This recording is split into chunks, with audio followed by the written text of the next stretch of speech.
And I now want to introduce our new Assemblyman, Jared Huffman. I'm very proud to introduce him. He's been a real friend to Novato, and he's off to an exciting, strong start in Sacramento. He's currently chair of the Assembly Environmental Safety and Toxic Materials Committee, a member of the Assembly Appropriations Committee, also the Assembly Utilities and Commerce Committee, as well as the Assembly Water, Parks, and Wildlife Committee, all of which dovetail with our subject tonight. So welcome, Assemblyman Huffman. Thank you, Ann. It's great to be here tonight with all of you, with Senator Migden, and with all the great elected officials and leaders on this issue.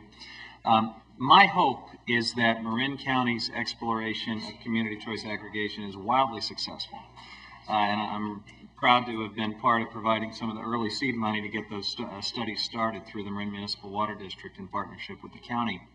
But I think just as important as the question of whether this county ultimately decides to opt in and go for it on community choice are the principles that have really driven this exploration and the reason why we've got a room full of great, intelligent, and committed people here tonight. And that is the principles of cleaner, greener, and more local energy in this community and really throughout the state. So in the brief time I have tonight, I want to talk a little bit about what's going on at the state level to advance those principles, things that I think will be complementary to the exploration of community choice here at the local level, and that it ultimately will be very important regardless of how many communities eventually adopt community choice. And I want to start with energy efficiency. You know, one of the things that we should all feel great about here in California is something not many people are really aware of, and that is that since we created the California Energy Commission and began some of the cutting-edge incentive and regulatory programs that we've had in the field of energy regulation here in this state, we have dramatically lowered per capita energy use in this state to the point where today per capita energy use is 45% lower in California than it is in the rest of the United States. There's a great graph that actually some of you may have seen. It shows how per capita energy use has tracked throughout the U.S. And then here's California. We leveled it off and have kept it level for over 30 years. That's pretty amazing. And we can build on that. We have the opportunity to continue to lead the nation and really to lead the world. And I can tell you that back in Washington, where they're now beginning, the winds of change have blown, and they're beginning to talk about climate change and energy efficiency. This chart about per capita energy use in California is going around. It's in every office of the House of Representatives and the Senate, and they are buzzing about how they can learn from what we've done here in California and begin to do that, replicate it around the nation. One of the other important things we've done is we set a very ambitious renewable portfolio standard that requires 20% of our power to be renewable in the very near future. We're probably not going to meet that goal. As a member of the Utilities and Commerce Committee, I've been asking a lot of questions about whether we're going to hit the 20% mark in, it's 2008, right? 2010 is the state. 2010. Most of the answers I'm getting back are, well, you know, if you count power that we're contracting for, yeah, we're on track to hit 20%, but whether that power will actually be online and meeting our needs, it's probably not going to be achieved because of some gaps in the transmission system. So we're moving really quickly to try to improve the transmission grid to get some huge potential really online. Geothermal energy in the Salton Sea area has tremendous potential. Wind energy in the Tehachapi's, but we've got to create the transmission facilities to take advantage of that. Last year, of course, the legislature passed SB1, a landmark residential solar program that is going to help offset electricity use. Left out of that was what I think could be an equally important piece of that to offset natural gas use, and that is a different solar technology called solar thermal. I'm going to run a bill this session to actually address that and add solar thermal to complement photovoltaics.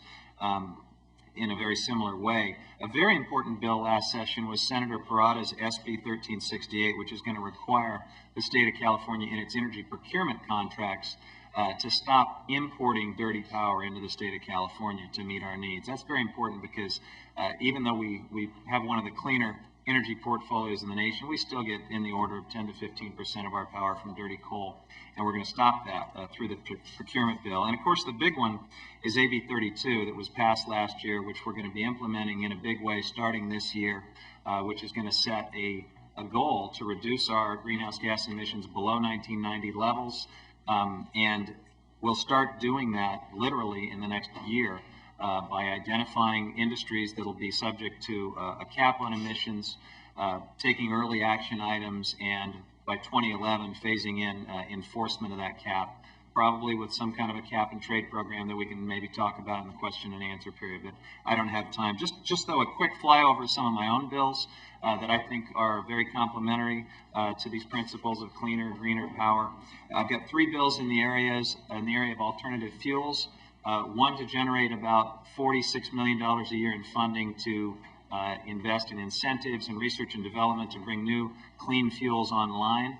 One to create incentives for gas station operators to actually put in the tanks and the pumps to provide the alternative fuels. And then one that I'm joint authoring with a Republican legislator who was the one vote for AB 32 last year, Shirley Horton, to actually change the way the excise tax on gasoline is calculated in a revenue neutral way so that alternative fuels will compete better against gasoline at the pump. So those are the 3 levels we're trying to hit on alternative fuels: bringing new fuels online, hopefully cellulosic ethanol, creating the infrastructure to deliver that fuel to people, and then helping send the price point message to make that fuel competitive with gasoline.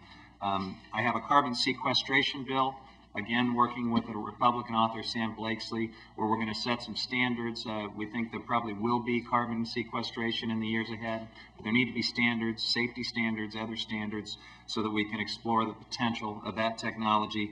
And then one of my, I think, more significant greenhouse gas bills is my lighting efficiency bill, which I don't have time to go into in great detail, but a huge amount of our energy use is in general purpose illumination. So I'm going to set some very high standards. We're going to require the state to do some purchasing that leads the way on that, and direct the California Energy Commission to pursue a 50% reduction in energy use in general purpose illumination within 10 years.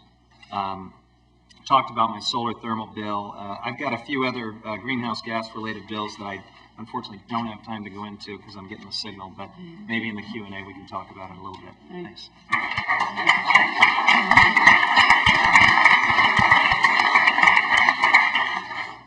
Thank you. Lots to talk about. Thank you.